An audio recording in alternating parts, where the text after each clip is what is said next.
You know that feeling, don't you? You're giving everything you've got. Late nights, tough conversations, another reorg, another initiative, another push to get the team aligned. And still, it feels like you're herding cats in a storm. Progress comes in fits and starts. The big wins feel further away than they should. You've read the books. You've tried the frameworks. Yet, something essential keeps slipping through your fingers. Imagine for a moment a spacecraft on its way to Mars. It doesn't travel in a straight line. The universe is too vast, too full of gravitational pulls and unexpected debris. Instead, mission control makes tiny, calculated burns, sometimes just a few seconds of thrust from small engines.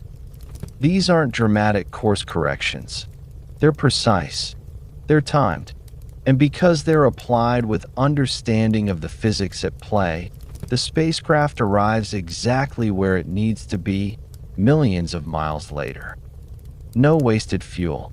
No heroic overcorrection. Just elegant, effective movement. That's the difference between effort and momentum.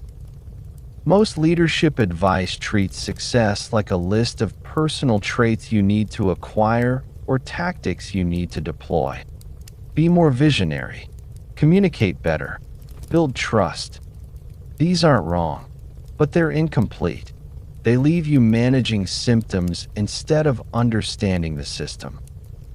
What this book offers is different. It's an integrated operating system for leadership, built on the same principles that govern how things actually move in the physical world: energy, force, mass, velocity, and momentum. Not as metaphors, but as precise tools you can use with your teams, your strategy, and your own energy. This isn't about becoming a physicist. It's about becoming a more precise leader, one who understands that in complex human systems, just like in the physical world, small inputs at the right time and place create large outputs over time. Why does a physics lens matter so much right now? Because the conditions of leadership have changed. Your teams are distributed across time zones. Information moves faster than any single person can process. Disruption isn't an event anymore. It's the constant background hum. The old playbook of heroic effort, pushing harder, working longer, carrying more, hits a wall. It burns you out. It burns your people out. And it often creates resistance exactly where you need cooperation. Physics teaches us something liberating. You don't have to create movement from nothing. You work with the forces that already exist. You reduce what opposes you. You amplify what aligns.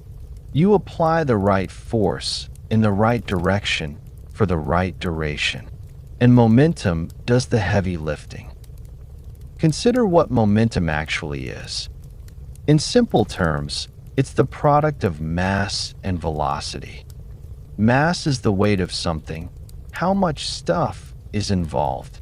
In your world, that's the size of your team, the depth of your culture, the strength of your processes. Velocity is speed in a direction, not just activity, but purposeful movement.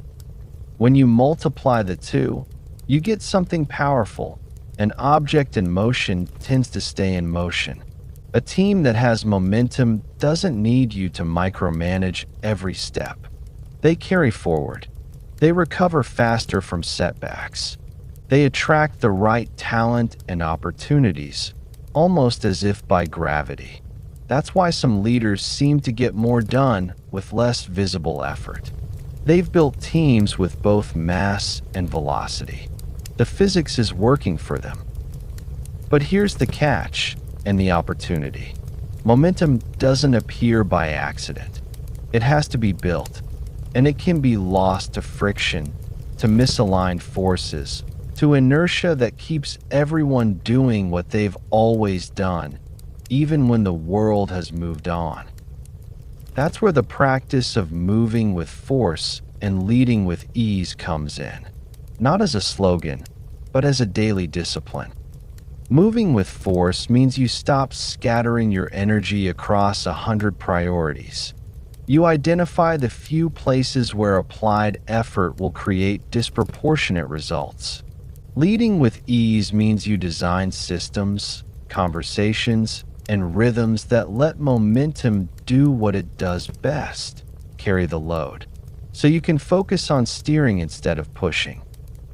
Over the course of this book, we'll take a clear-eyed journey through 6 essential principles, drawn from how the physical world works.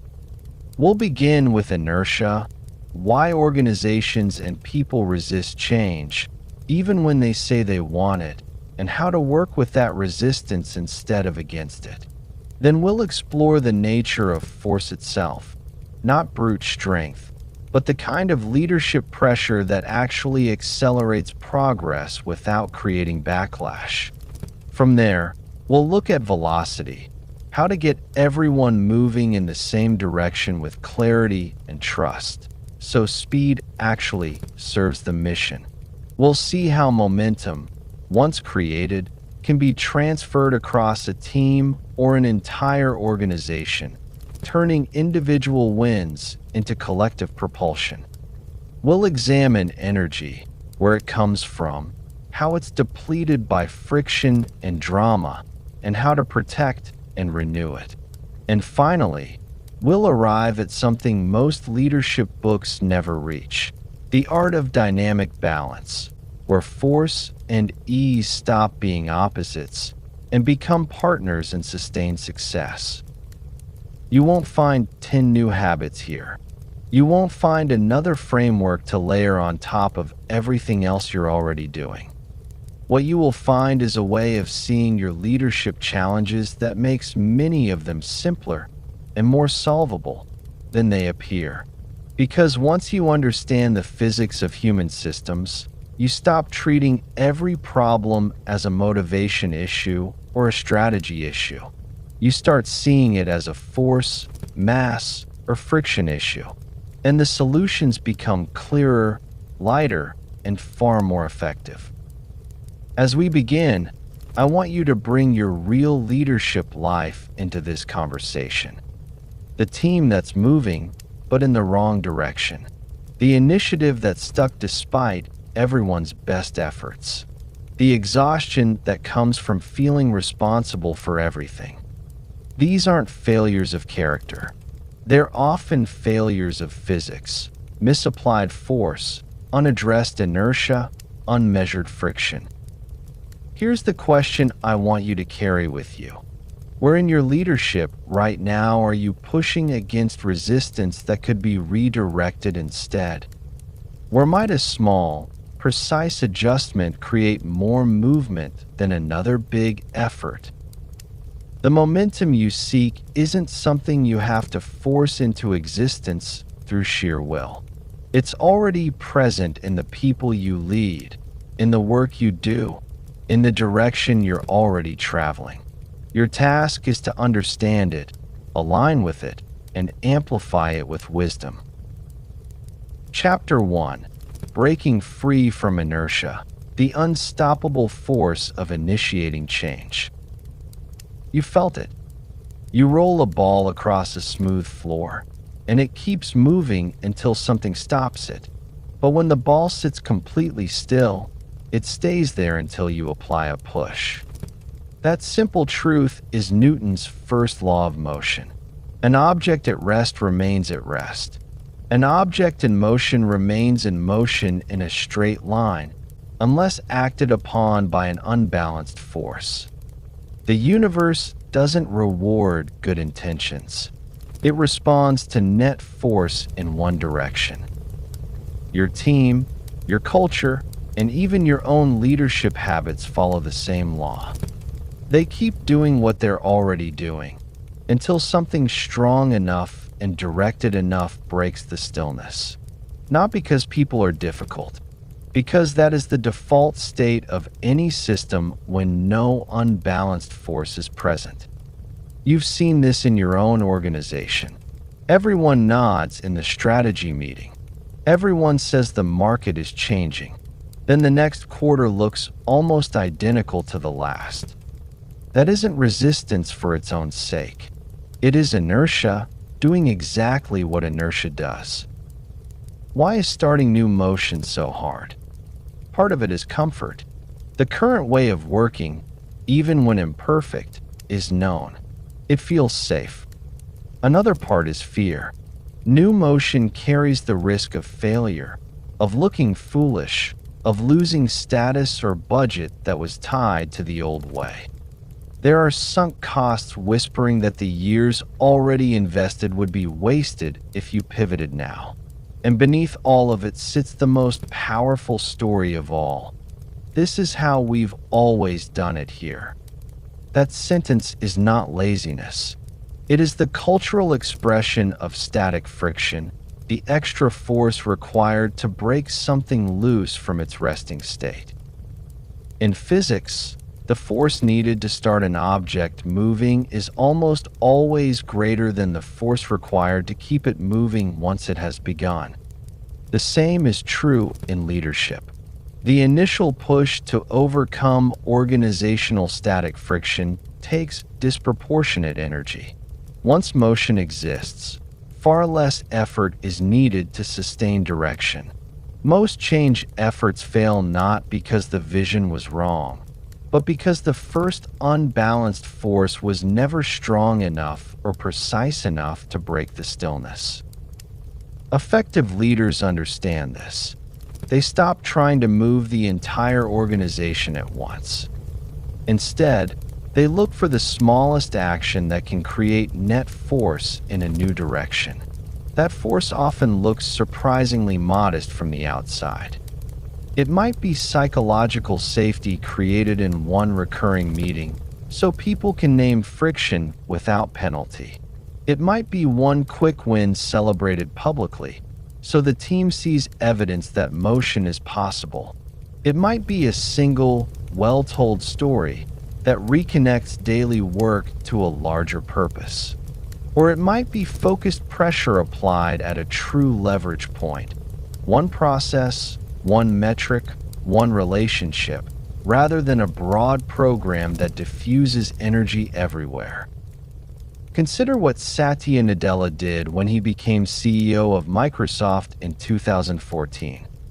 The company carried enormous inertia. Decades of Windows and Office dominance had created a know-it-all culture where being right mattered more than learning fast. Divisions operated like separate companies. Cloud computing threatened existing revenue streams, so many leaders quietly protected the old model.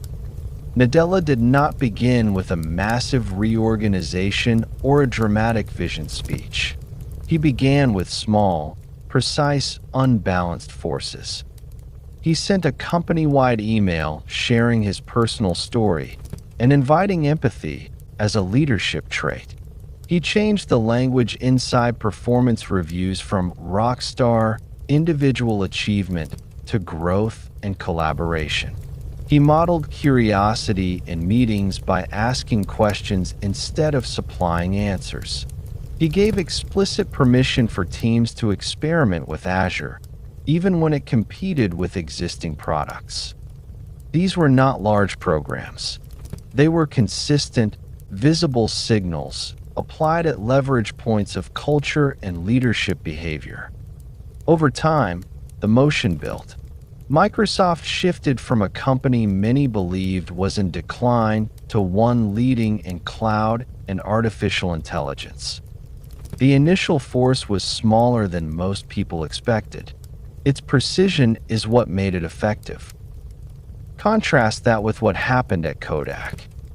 In 1975, a Kodak engineer named Steve Sasson invented the first digital camera. The company held the core technology years before anyone else commercialized it. Yet, the organization could not generate enough unbalanced force to move. Leadership saw digital photography as a threat to the highly profitable film business that had defined Kodak's identity for decades. Sales compensation, manufacturing processes, and even the mental model of who we are all reinforced the resting state. Small experiments happened in labs, but they were never protected or amplified with enough sustained force to overcome static friction. By the time leadership tried to pivot seriously, competitors had already built momentum in digital. Kodak filed for bankruptcy in 2012. The technology was never the limiting factor. The inability to create purposeful new motion was. You don't need to be a CEO to apply this principle. Picture a sales director named Marcus inside a large traditional insurance company. The team had always hit its numbers through relationship-based cold calling and paper-heavy processes. When Marcus suggested moving toward digital content and inbound leads, he met the familiar wall. We've always done it this way. Instead of mandating a full system change, he created one small, unbalanced force. He changed the weekly team meeting so that every rep shared one customer story, not quota numbers, but a real story of how a client had been helped. Marcus went first and modeled vulnerability. He publicly celebrated the first person whose LinkedIn post generated a qualified lead. He protected that small experiment from the usual metrics pressure for 6 weeks. Psychological safety grew. One quick win became visible proof. Within months, the team began asking for better tools instead of resisting them. The motion had started. Marcus had not pushed the entire organization. He had applied focused force at one leverage point until the wheel began to turn. Here is a tool you can use this week. It's called the Inertia audit. Set aside 10 quiet minutes, perhaps with your immediate team or simply on your own. Answer these 5 questions honestly. First, what 3 activities, processes, or meetings continue in our team, largely because that's how we've always done it, even though they no longer clearly serve our goals? Second, where do you see the highest static friction, the places where new ideas slow down, require exhausting justification, or simply disappear? Third, if you could apply one small but precise unbalanced force this week at a real leverage point, what would it be? It might be a single changed question in your next stand-up, a pilot with 3 willing people, or a story you choose to tell in the all-hands meeting. Fourth, who on the team feels the current friction most directly, and what would it take for that person to name it safely? Fifth, what would visible motion starting look like in the next 30 days? Not the complete transformation, just the first clear turn of the wheel. Write your answers. Then choose the smallest action from your third answer and make it public. The act of declaring it out loud becomes part of the unbalanced force itself. Inertia is not the enemy. It is simply the default state of any system, physical or human, when no unbalanced force has yet been applied. The kinetic leader does not waste energy fighting this reality or pushing harder against the entire mass. You become the intelligent force that overcomes static friction at the right point, with the right precision, and often with surprising economy. Once that initial motion exists, momentum can begin to do its work. Your role is not to supply endless energy. It is to supply the first purposeful push that lets the system move in the direction it needs to go. Chapter 2. Mastering the Force Equation: Precision Leadership in Action. Newton's second law is deceptively simple on the surface. yet it contains one of the most practical truths in leadership. Force equals mass times acceleration. The acceleration an object experiences is directly proportional to the net force acting on it, and inversely proportional to its mass. Push an empty shopping cart, and it moves forward quickly with modest effort. Push a heavily loaded delivery truck with the same push, and almost nothing happens. The difference is not how hard you tried. It is the mass you were attempting to accelerate. In the physical world, this law is unforgiving. In the human world of organizations, it is equally precise once you learn to read it. In leadership, acceleration is the speed and clarity with which meaningful change actually occurs in your team or organization. Mass is everything that resists or dilutes that change, such as the number of competing priorities, the layers of decision-making, the weight of legacy processes, the depth of cultural habits, and the sheer size and complexity of the group involved. Force is the leadership energy you bring, your focused attention, your spoken and unspoken messages, your decisions, your political capital, and your emotional presence. When you truly understand F equals ma, you stop asking the exhausting question, how much harder should I push? And begin asking the more powerful one, what mass am I trying to move right now? And what is the most intelligent way to create real acceleration with the finite force I actually possess? Most leaders waste staggering amounts of energy because they never see this equation clearly. They apply force in too many directions simultaneously. A new strategy here, a cultural initiative there, a digital program, a talent program, a cost program, each one legitimate on its own, each one demanding people's time and attention. The result is that net force in any single important direction approaches zero.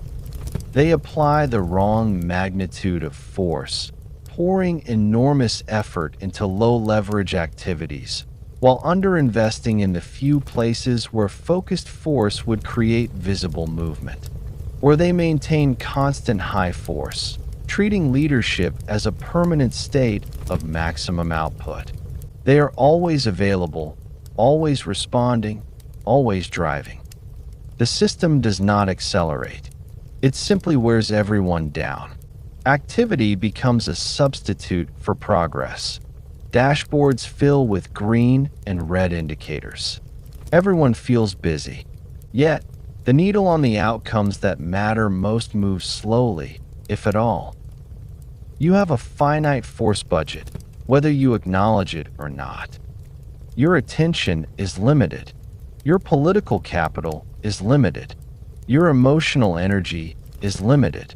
Your team's capacity to absorb and act on change is limited. Every time you direct force somewhere, you are drawing from that budget. Leaders who pretend their force is unlimited eventually discover the truth at the worst possible moment, when something truly important requires everything they have left, and there is nothing left to give. Mass and acceleration interact in ways that reward precision. A large, complex organization carries high mass. Creating the same acceleration you might achieve in a small, agile team requires either vastly more force or a deliberate reduction in effective mass. That is why wise leaders often begin by simplifying rather than by pushing harder. They run a contained pilot instead of a company-wide rollout.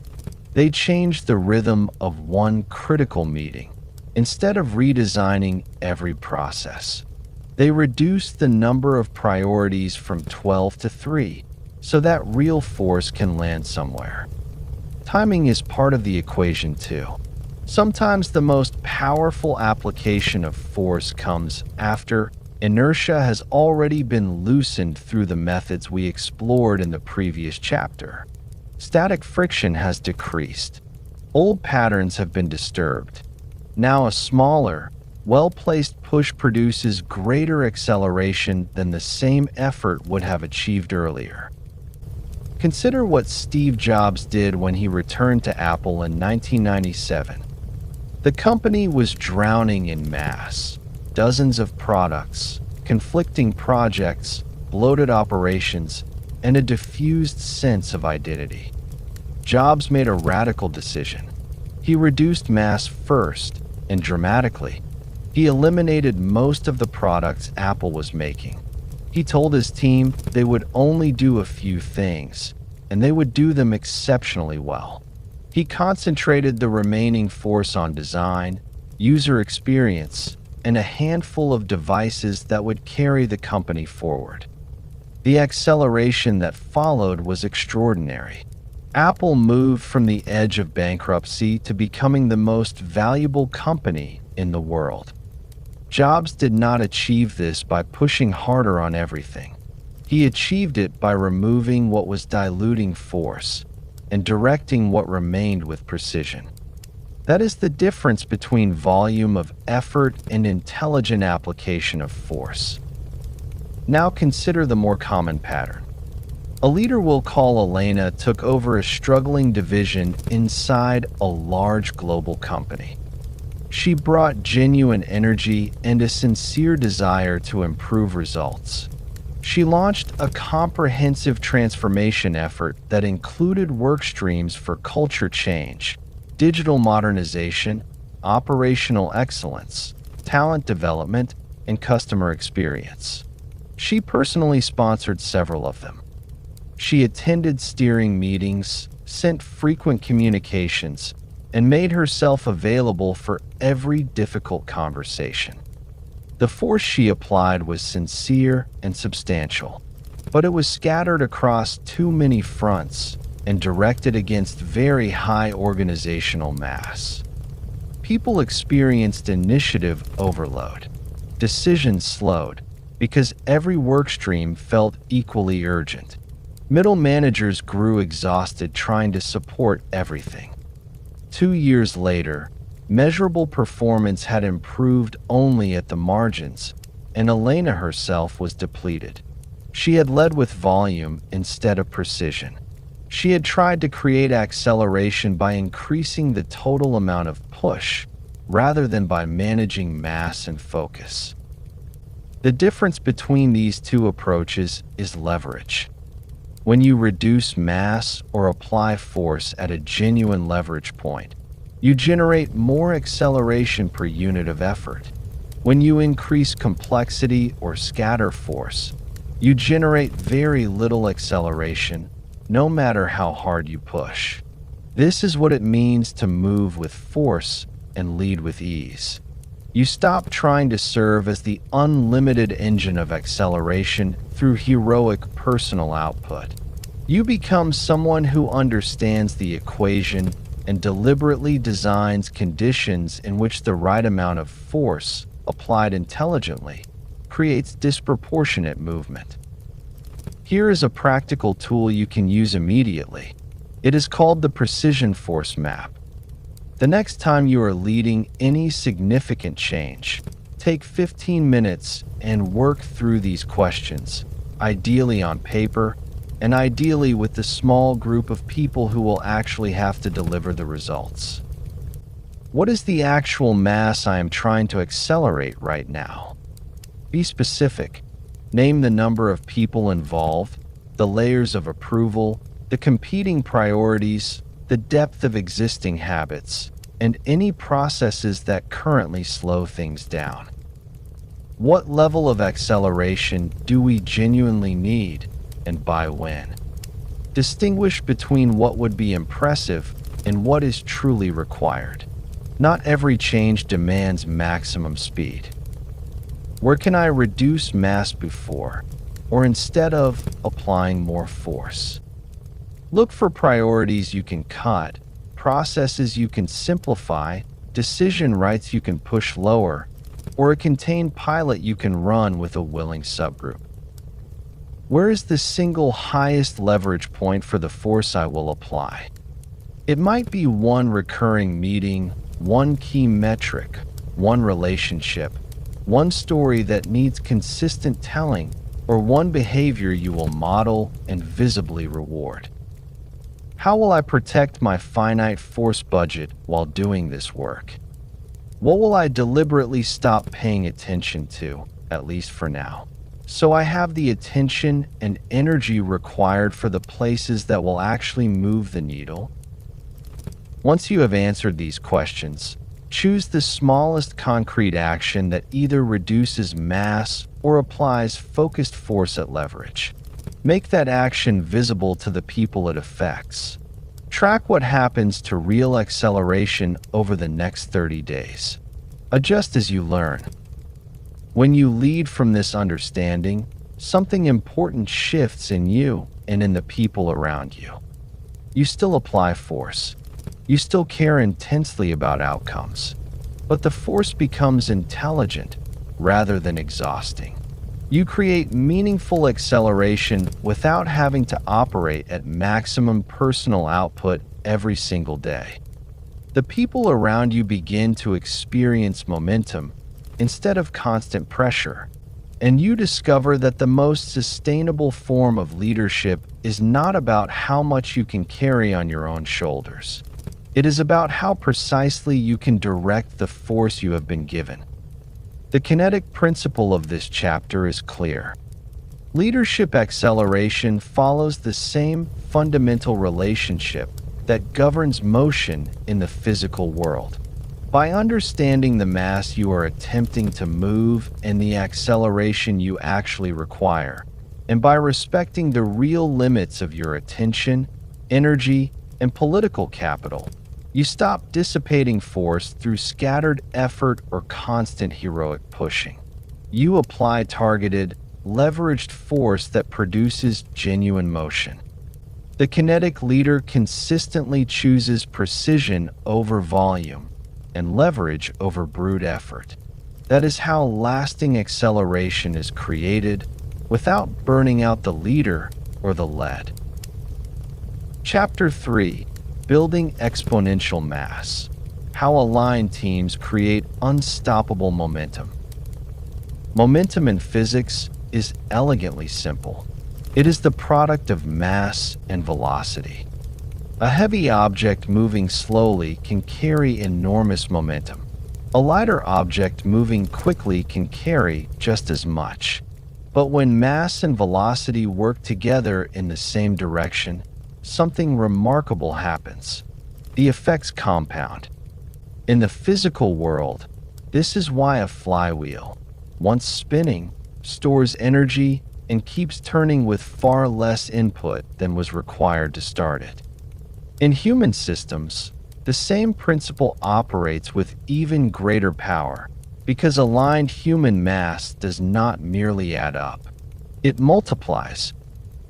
When people move in the same direction with shared purpose and speed, their combined momentum is not the simple sum of individual contributions. It becomes superlinear. Trust reduces the friction of coordination. Shared mental models allow faster decisions. Knowledge flows without being blocked by hierarchy or politics. Each new person who truly joins the aligned mass does not just add their own output. They increase the effectiveness of everyone already moving. The whole becomes greater than the sum of its parts. That is the physics of momentum applied to teams and organizations. When mass and velocity are aligned, momentum builds its own momentum. You build effective mass deliberately. It does not happen by accident or by simply adding headcount. The first lever is hiring. You select not only for skill, but for deep alignment with the direction you are moving. The second is onboarding. New people must absorb the mass quickly. The stories, the standards, the why behind the work, so they begin contributing to momentum rather than diluting it. The third is culture. You create conditions in which people feel genuine psychological ownership. This is not engagement surveys or posters on the wall. It is the lived experience that this work is ours, and these results reflect on us. The fourth is decentralized decision-making. When clear direction and principles exist, authority can be pushed outward. People closest to the work can act with speed. The mass becomes capable of velocity instead of waiting for permission from the center. Velocity in this context is more than how fast people work. It is the speed of learning, deciding, and iterating. A team can move quickly on the surface, yet still have low momentum if learning is slow, decisions are political, or iterations take months. High-velocity teams run tight loops. They test small ideas, gather real feedback, adjust, and try again. Each loop adds to the shared mass of knowledge and confidence. Each success or intelligent failure increases the group's capacity to move even faster in the right direction. When mass and velocity reinforce each other, momentum stops being something you have to manufacture every quarter. It becomes something the aligned system generates and sustains. Consider how Amazon built this kind of compounding momentum under Jeff Bezos. He did not treat the company as a collection of separate businesses that happened to share a logo. He focused on building aligned mass around one core idea: customer obsession. Hiring was famously rigorous. The bar was not just competence, but whether someone would raise the average. Onboarding was intense because new Amazonians needed to internalize the leadership principles and the long-term orientation immediately. Culture was shaped by visible mechanisms. The famous Day One letter, the focus on metrics that mattered to customers, and the expectation that leaders would disagree and commit once a decision was made. Decision-making was decentralized within clear boundaries. Small, autonomous teams could launch experiments quickly because they operated inside a shared understanding of what customer experience and long-term thinking actually meant.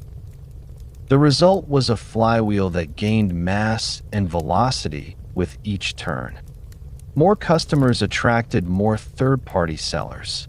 More sellers lowered costs and improved selection. Better selection and lower prices increased customer experience, which brought still more customers. Each loop added both mass and velocity. The momentum became self-reinforcing. What looked from the outside like a relentless top-down drive was, inside, an aligned system whose mass and velocity compounded over decades. Leadership at the center became less about pushing and more about protecting the conditions that kept the flywheel turning and occasionally giving it a precise nudge in a new, but still aligned direction. Contrast that with what happens when mass exists, but alignment and velocity do not. Many large traditional retailers in the early 2000s had enormous physical mass: stores, supply chains, customer data, brand recognition. Yet, when they attempted to build digital channels, the mass often worked against itself. Online efforts were frequently run as separate divisions with different incentives, different cultures, and different leadership. Decisions required coordination across conflicting priorities. Learning from digital experiments moved slowly because it had to pass through layers designed for physical retail.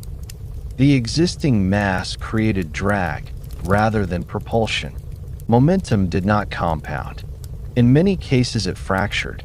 The organizations that succeeded in that transition were the ones that managed to align their existing mass around a new, shared velocity rather than bolting on fragmented efforts.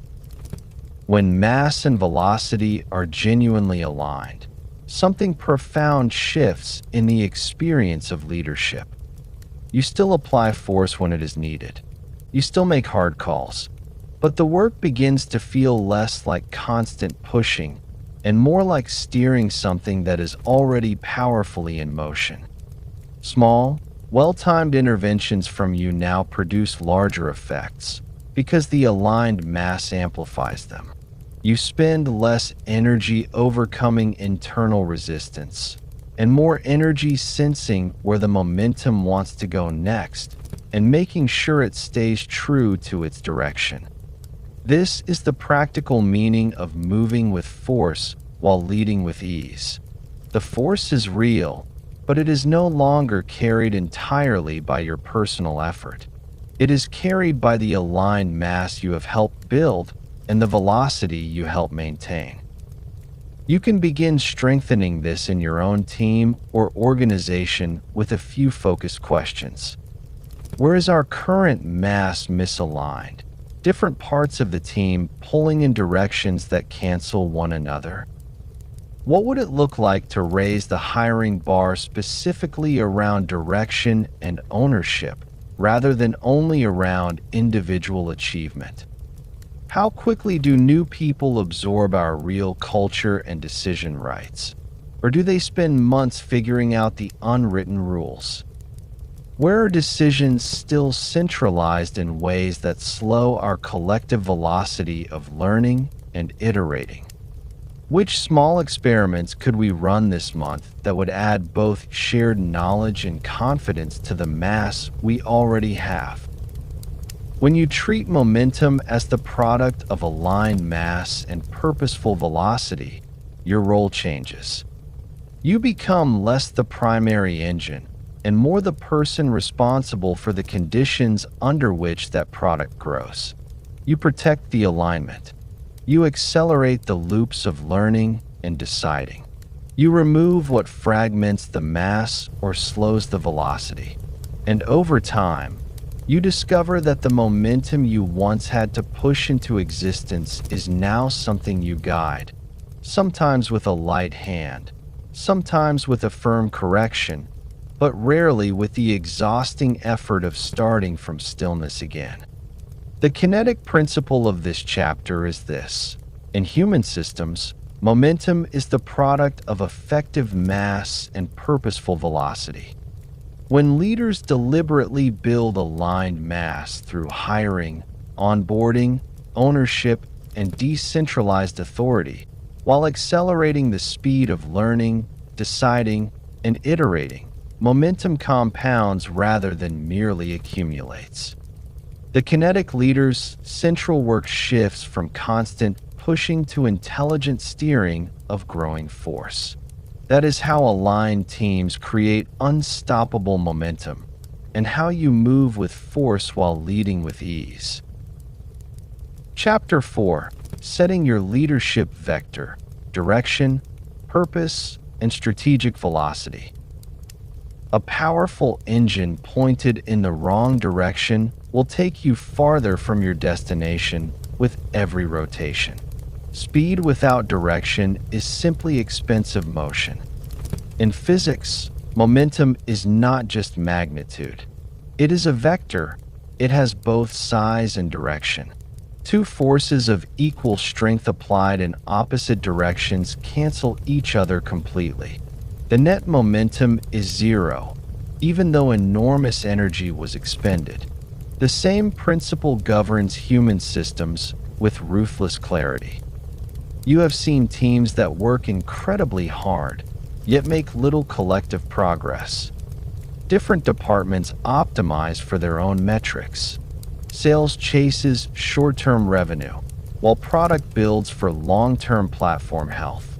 Marketing promotes one message, while customer success is measured on something else.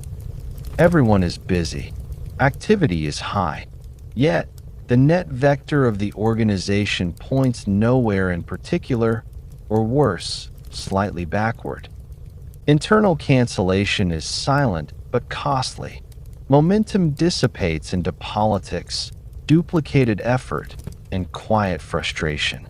The force applied does not accumulate. It fights itself. Direction, therefore, matters at least as much as magnitude. A modest force applied consistently in one clear direction will eventually overtake a much larger force that keeps changing course. This is why the most effective leaders spend disproportionate time on the vector before they push harder on execution. They know that once the direction is set and widely understood, the existing mass and velocity from aligned teams begin to compound in the right way. Misaligned force creates waste. Aligned force creates elegant progress. Defining a true north vector requires more than a polished vision statement. It requires something specific enough to guide daily decisions and trade-offs. Many leaders use a North Star metric, one primary measure that, if improved, makes almost everything else easier or less relevant. For Amazon, it has long been customer experience signals rather than short-term profit alone. For a product team, it might be time from idea to customer value realized. For a service organization, it might be a combination of retention and referral rates. The metric itself is less important than the clarity it creates. When everyone can answer, does this decision move our vector forward or sideways? Alignment becomes possible. Communication of the vector must be relentless and multi-layered. It lives in the stories leaders tell repeatedly. It lives in which projects get funded and which get quietly starved. It lives in how performance is evaluated and what behaviors are visibly celebrated. People do not align with documents. They align with the consistent pattern of decisions they observe over time. When the vector is clear, individuals can adjust their own daily direction without waiting for permission. The mass begins to move as one. Conditions change. Markets shift. Technologies emerge. Competitors appear. At those moments, the leader must revector, without destroying the momentum already built. The art is to change direction the way a spacecraft changes trajectory, through precise, sustained adjustments, rather than panicked 180-degree turns. You preserve what is still aligned with the new reality and apply consistent small forces to swing the overall vector. You communicate both the continuity and the change. You protect the psychological ownership people feel in the existing mass, while inviting them into the new direction. Done well, revectoring can actually increase momentum because the organization feels purposeful rather than reactive. Satya Nadella executed one of the most visible and successful revectorings in modern business when he became CEO of Microsoft. The previous vector had been anchored in Windows and the personal computer. Enormous activity continued in that direction, even as mobile and cloud computing were reshaping the industry. Nadella set a new true north, mobile first, cloud first. He did not dismantle the enterprise relationships or developer ecosystem that represented valuable existing mass. Instead, he reoriented that mass toward Azure, Office 365 subscriptions, and a growth mindset culture. He communicated the vector through personal storytelling, through changes in how success was measured, and through visible investment in cloud infrastructure. The company did not lose its forward motion during the turn. It accelerated. Meetings become shorter because trade-offs are obvious. Decisions move faster because people share a reference point. Energy that once dissipated into internal conflict now compounds in one direction. You still apply force when needed, You still make difficult choices, but the force you apply moves the organization forward, rather than sideways or backward. This is the practical difference between moving with force and leading with ease. The ease does not come from doing less. It comes from ensuring that what you do points somewhere worth going. The kinetic principle of this chapter is straightforward. Momentum is a vector quantity. Direction determines whether applied force creates progress or expensive dissipation. By defining a clear, true north, aligning team activity to it, and revectoring with precision when conditions change, you prevent internal cancellation and allow existing mass and velocity to compound in the direction that matters. The kinetic leader treats direction as the highest leverage act of force. When the vector is right, effort becomes elegant rather than exhausting. That is how you move with force while leading with ease. Chapter 5: Conquering Friction and Collisions. Resilient Strategies for Real-World Leadership. In the physical world, friction is the quiet thief of motion. You push a heavy box across a smooth floor, and it slides forward. Push the same box across thick carpet, and most of your effort turns into heat and resistance. The force is real. The progress is small. In human systems, the same law operates. Only the sources of friction are invisible. Politics, bureaucracy, unclear decision rights, ego, poor communication, redundant approvals, and misaligned incentives all act like organizational carpet. They dissipate leadership energy into frustration, meetings that go nowhere, and quiet withdrawal. You apply force. Momentum should build.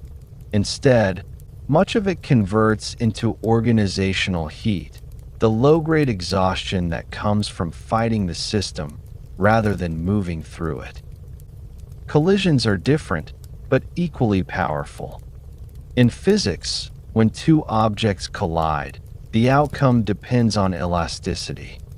An elastic collision preserves most of the momentum and energy. The objects bounce apart and continue their paths, often with only minor loss.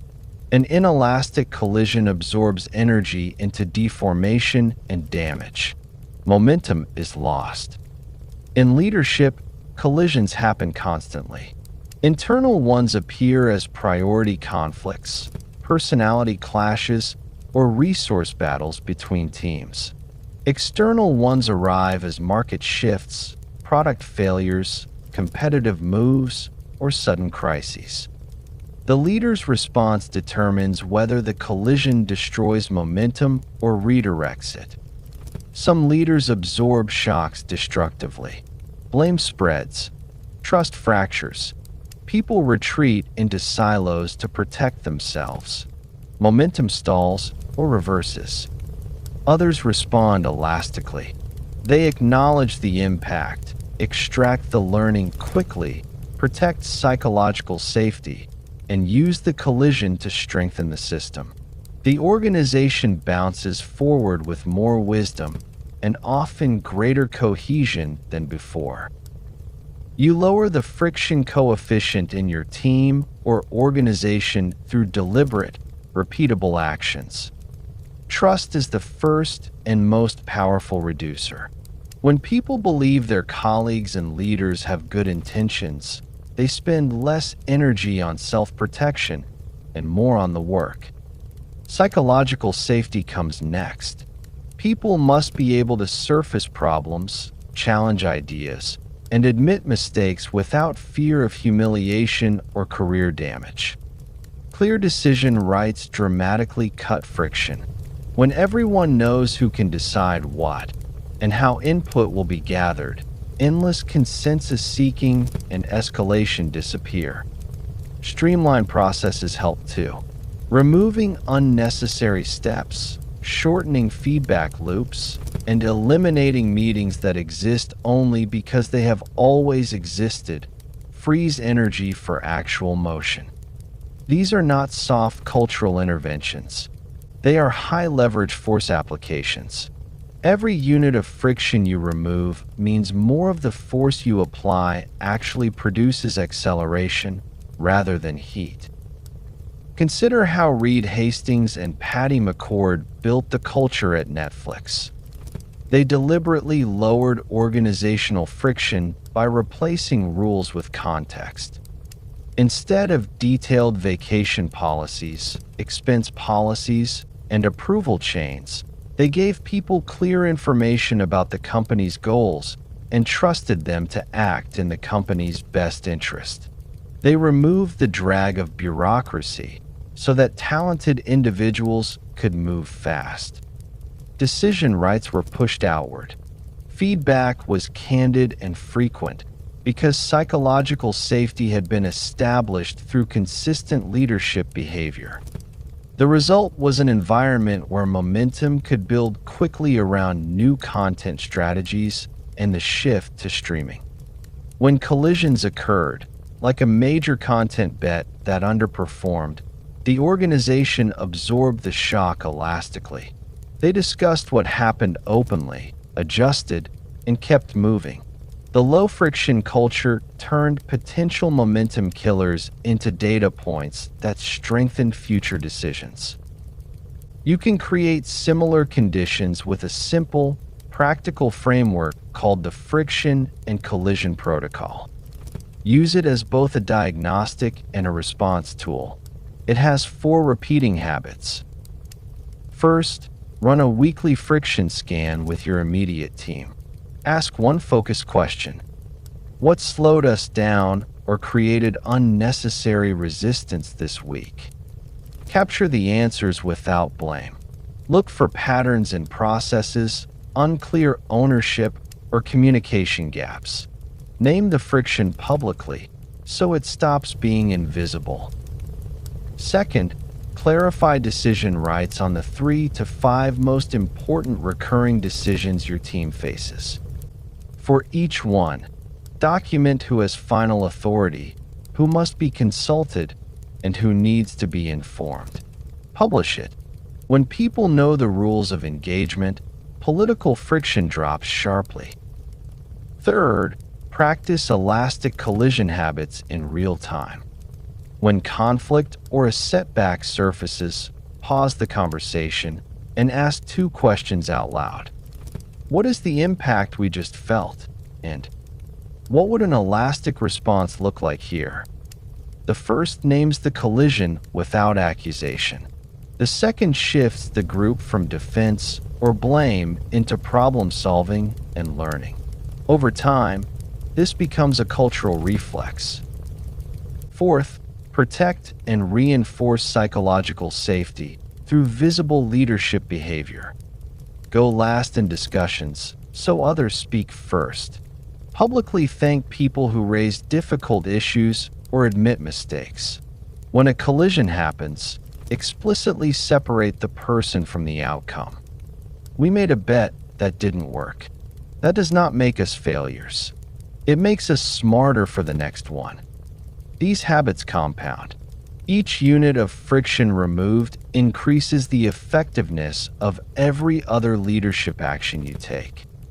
The force you apply through strategy, coaching, or resource allocation travels farther because less of it is lost to internal resistance.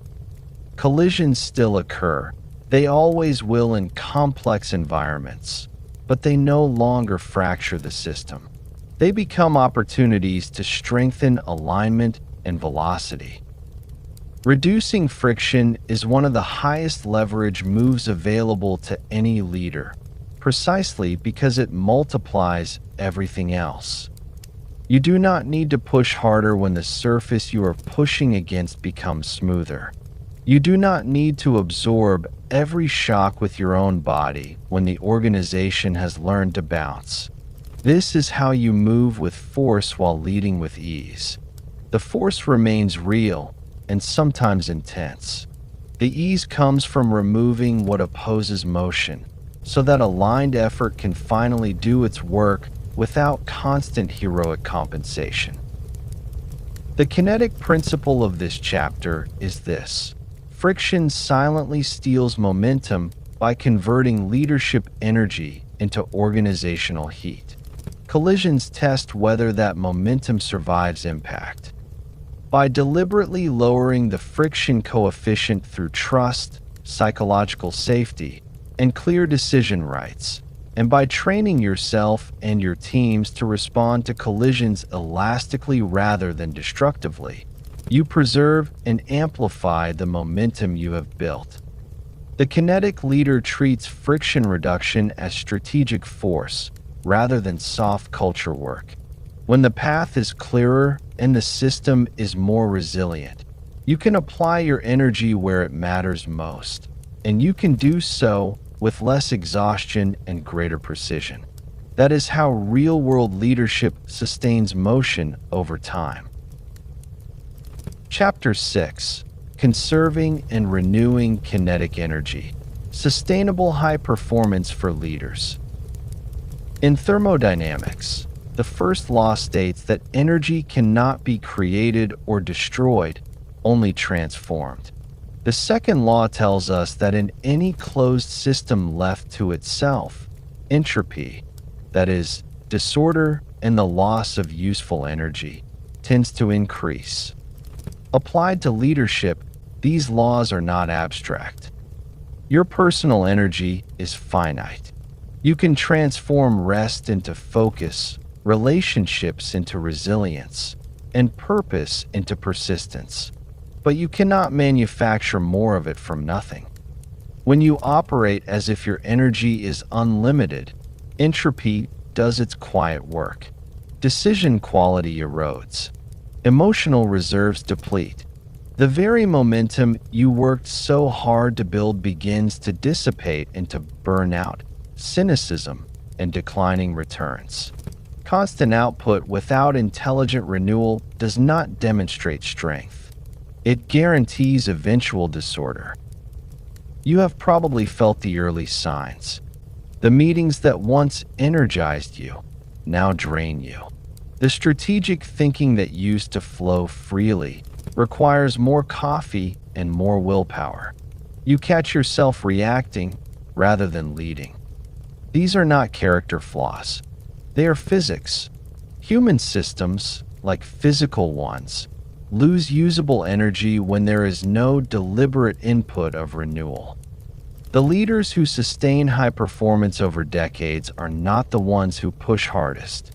They are the ones who understand that force must be conserved and renewed if it is to remain effective across time.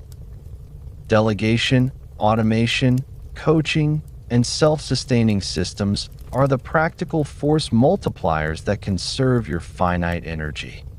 Delegation is not abdication. It is the transfer of force to capable others, so that your limited attention can focus on the few places where only you can apply it. Automation removes repetitive drains, the reports, the approvals, the status updates that once consumed hours. Coaching other leaders multiplies your impact while reducing your necessity. When you invest in developing people who can carry the vector forward without your constant presence, you conserve energy and strengthen the mass and velocity of the organization. Self-sustaining systems go further. They are the rhythms, processes, and cultural norms that keep momentum moving in the right direction, even when you are not in the room. These are not luxuries for mature organizations. They are the difference between a leader who burns brightly for a few intense years and one whose contribution compounds across decades. Renewal itself has renewable sources. On a personal level, they include non-negotiable recovery practices, sleep that is protected rather than negotiated, movement that restores rather than exhausts, and periods of genuine disconnection that allow the nervous system to reset. Purpose reconnection matters deeply.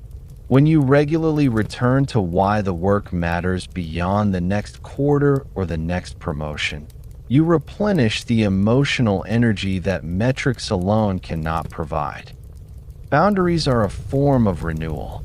The disciplined no to what drains you creates space for what renews you.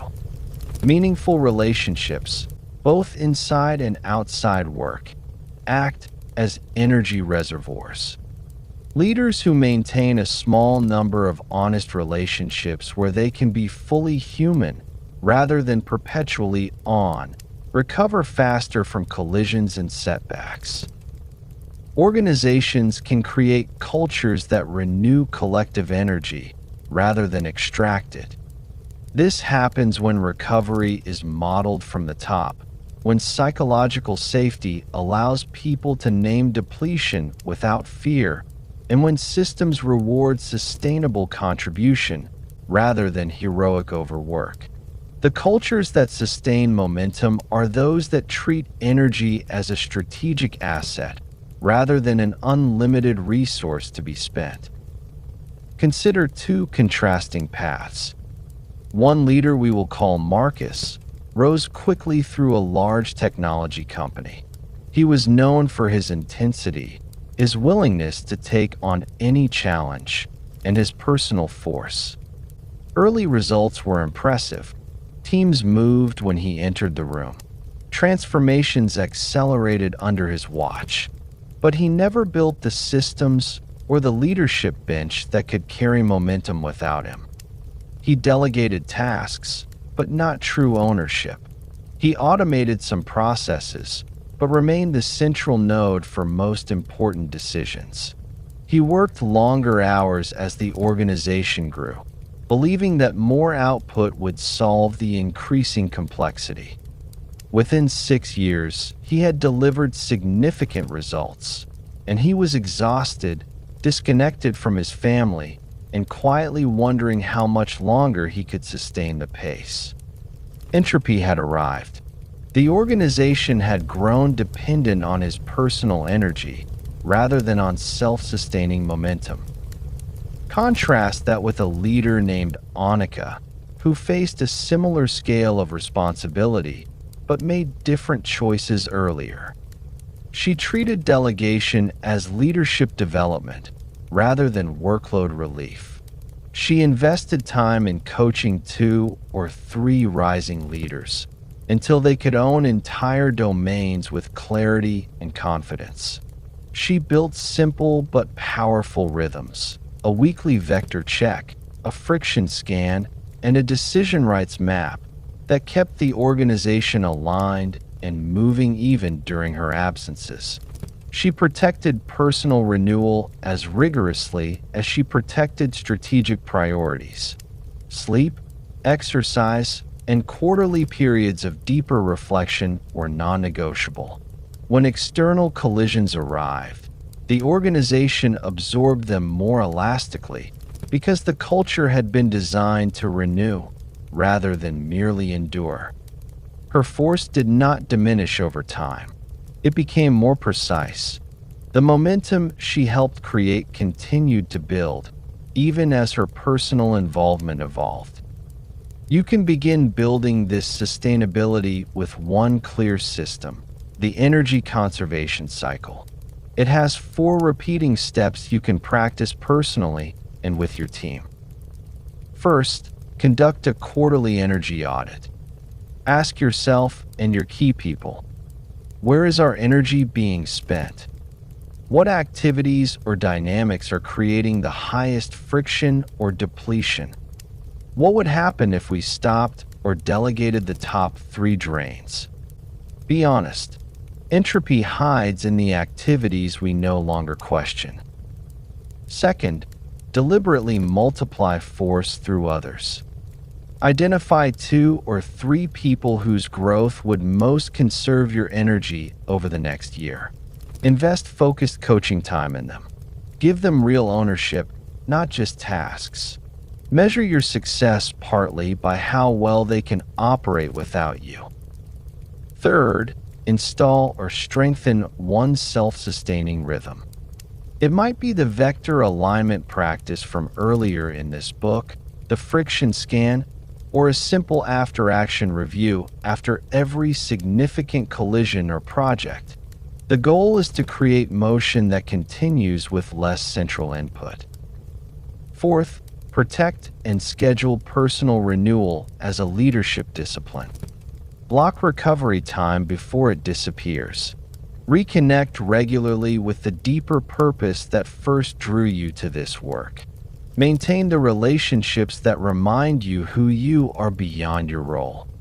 Treat these not as indulgences, but as the inputs that keep your energy usable over the long arc of a career.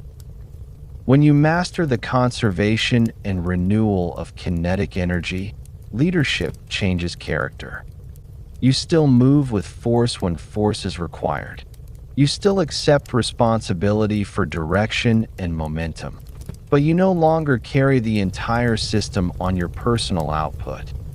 The force you apply becomes more intelligent because it is no longer diluted by exhaustion.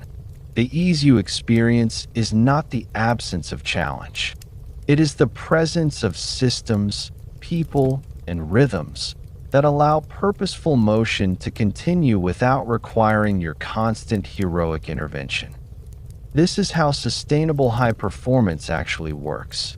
Not by burning brighter for a shorter time, but by building the conditions under which momentum can be conserved, renewed, and extended across decades.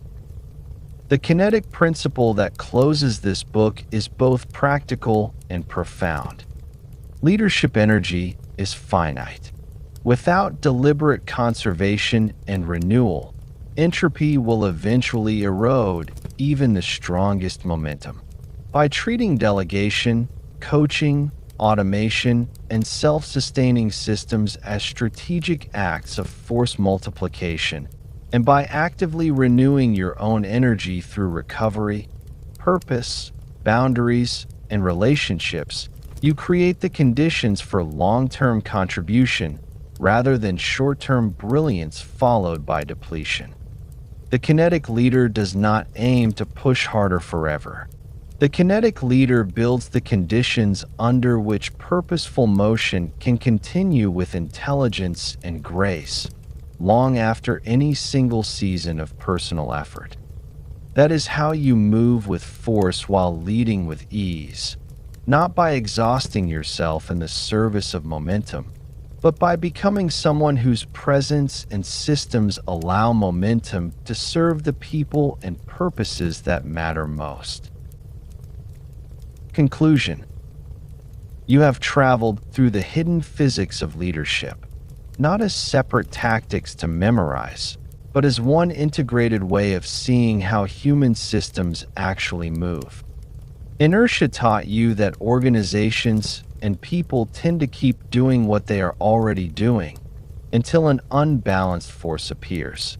Force showed you that acceleration depends on both the mass you are moving and the precision with which you apply effort, and that your own energy is a finite budget to be spent wisely.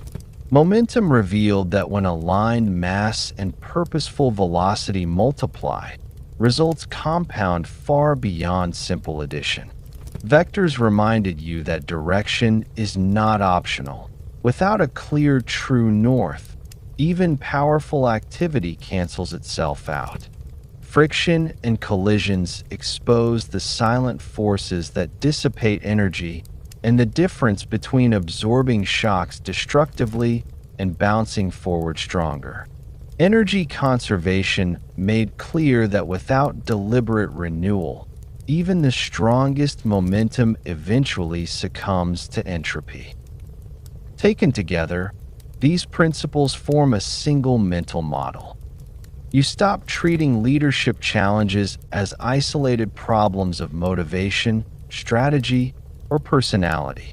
You begin to see them as dynamics of force, mass, direction, friction, and energy within complex human systems. Resistance is no longer a personal failure. It is often unaddressed inertia. Scattered effort is no longer a character issue. It is a misapplied force against high mass or conflicting vectors. Burnout is no longer simply the price of commitment. It is entropy arising when renewal is neglected. When you internalize this framework, you shift from fighting symptoms to working with the underlying physics. Small, well-placed interventions begin to produce disproportionate results. You apply force with greater economy. You build momentum that sustains itself. You lead with more precision and less strain.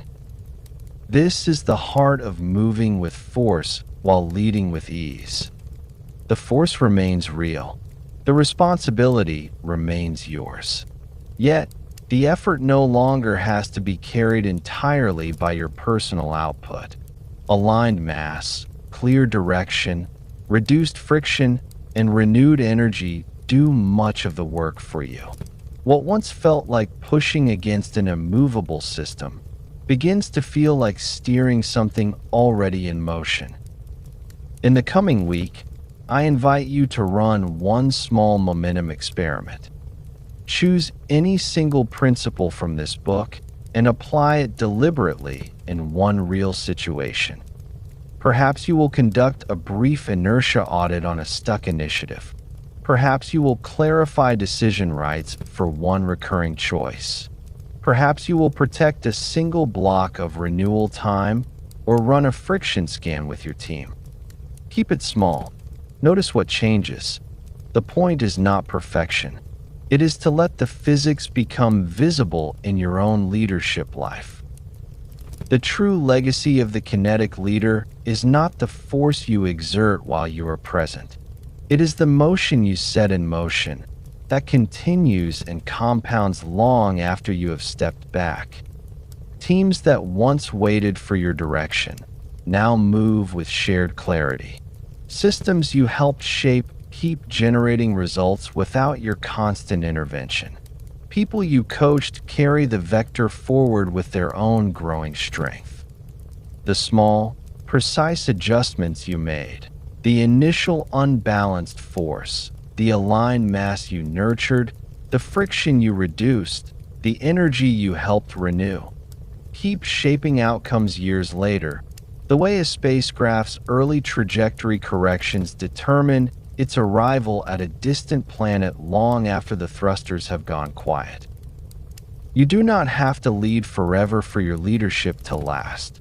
You only have to understand how motion works, and then create the conditions under which it can continue with intelligence and grace.